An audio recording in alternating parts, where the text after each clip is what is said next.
زکات کا نظام تو اللہ نے ہر پیغمبر کی طرف رکھا ہے نا کہ مال صاف کرو. اور اس وقت زکات، آج کی زکات کیا ہے اگر ہم اس پہ غور کریں کہ اگر تقریباً 1,00,000 ہے تو 40واں حصہ ہوتا ہے، ٹھیک ہے نا. تو اگر ہم اس کو تقسیم کریں تو ہمارے 1,00,000 پہ نا 2,500 تقریباً بنتی ہے. تقریباً کوئی تھوڑا بہت میرے سے غلط ہو گیا ہوگا چلو، تو مطلب کہ ہاں مطلب کہ 2,500 ہماری بنتی ہے. تو آج کے زمانے میں بھی جن کے پاس کروڑوں خربوں ملین بلین ہے نا، تو اگر 2,500 پہ 1,00,000 پہ تو ان کے کروڑوں بن جاتی ہے زکات. تو وہ کروڑوں نکالتے وقت ڈرتے ہیں نہیں اتنا مال ہی پھر کیوں رکھا، دو زکات. کئی اللہ والے ایسے بھی ہیں، میں آپ کو بتاؤں کہ زکات تک پہنچنے نہیں دیتے اپنا مال کہ بھائی ہم سے اگر نہ نکلی تو ہم گناہ گار ہوں گے. ایسے بھی ہیں، لیکن ایسے بھی ہیں ان لوگوں کو نا میں سلام کرتی ہوں ماشاءاللہ. ایسے بھی ہیں جن کو اللہ نے کروڑوں خربوں دیا اور خوش ہو کے زکات بھی نکالتے ہیں اور اللہ کی راہ میں ویسے ہی بہت دیتے ہیں کہ دنیا انہی سے قائم ہے. ایسے بھی ہیں جو کئی ادارے چلا رہے ہیں، اور جو نہیں دیتے دولت کو سنبھال کے رکھتے ہیں ان پہ نا لعنت ہے. اسی طرح موسیٰ علیہ السلام نے کہا کہ بھائی زکات دو، اور اس زمانے میں زکات جو تھی نا وہ یہ نظام تھا کہ 10واں حصہ، ابھی 40واں حصہ ہے نا، تب 10واں حصہ تھا. تو ان کی زکات کافی بنتی تھی. ان کی بھی قارون کے پاس جتنا خزانہ تھا نا تو کروڑوں خربوں ہی زکات بنتی ہوگی. اس نے کہا اتنا مال میں اللہ کی راہ میں دوں، میں تو نہیں دوں گا. اس نے زکات دینے سے انکار کر دیا. بلکہ کیا کیا اس نے کہا یہ اس نے موسیٰ علیہ السلام نے مجھے تنگ کیا ہوا ہے. اس نے ایک پلاننگ کی، اس نے ایک عورت کو ہائر کیا، خریدا کہ جب موسیٰ اللہ کی کوئی تقریر کرے گا نا توحید کا پیغام دے گا تو تم نے کہنا ہے کہ موسیٰ آپ نے تو میرے ساتھ نعوذ باللہ زنا کیا، اور لوگوں کو آپ سکھاتے پھرتے ہیں. جب عورت ایک خود ہی اپنی گواہی دے دے نا تو پھر لوگ اس کی بات مانتے ہیں. اب وہ ایک زمانہ ایک وقت آیا وہ تقریر کر رہے ہیں موسیٰ علیہ السلام، تو وہ عورت کھڑی ہے قارون نے جس کو خریدا ہے.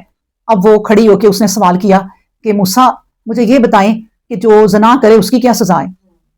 انہوں نے کہا اس کی سزا موت ہے، جو بھی اس زمانے میں سزا تھی. پھر اس کو اشارے وغیرہ ہوئے کہ آگے بولو، موسیٰ پہ الزام لگاؤ.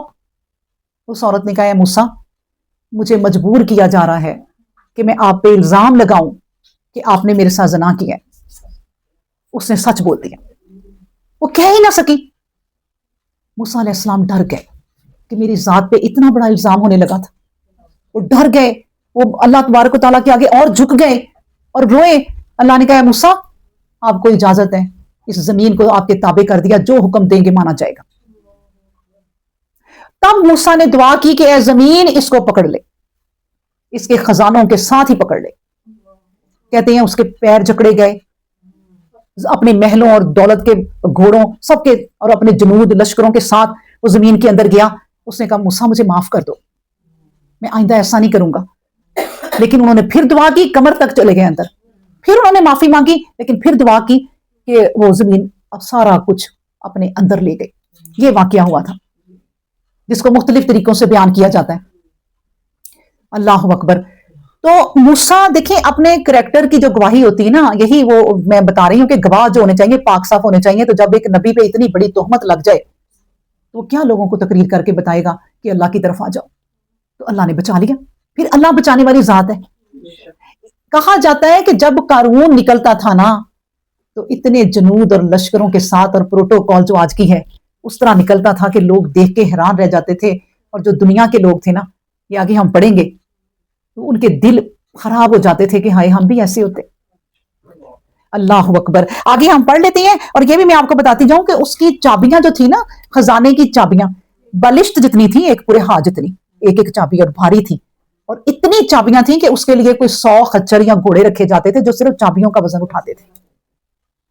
تو لیکن اس کو دیکھ کے نا جو اللہ والے ہوتے تھے نا، وہ کہا کرتے تھے کہ اللہ کو یہ چیز پسند نہیں ہے، نہ اتراؤ. کیا ہم نے پڑھا؟ لا تفراح، نہ اتراؤ. قوم کے جو اچھے علماء تھے نا، اذ قال لہو قومہ، اس کی قوم کے جو اچھے لوگ تھے، لا تفراح، لا تفرح، نہ اتراؤ. ان اللہ لا یحب الفرحین، اللہ اترانے والوں کو، غرور کرنے والوں کو، تکبر کرنے والوں کو پسند نہیں کرتا. آپ اس بات پہ غور کریں اس آیت کو پڑھ کے کہ ہر زمانے میں اللہ کے لوگ کیسے ہوتے ہیں. ایک موسیٰ تو تھے ہی نا، لیکن موسیٰ کو ماننے والے بھی دیکھیں کتنے، جو اپنی قوم کو فوراً کہتے تھے نا ان کو دیکھ کے ایسے کرو. اللہ کو اس طرح اترانا پسند نہیں ہے. اچھا ہماری قوم کے لوگ آپ ساتھ ساتھ دیکھیں نا، ہماری قوم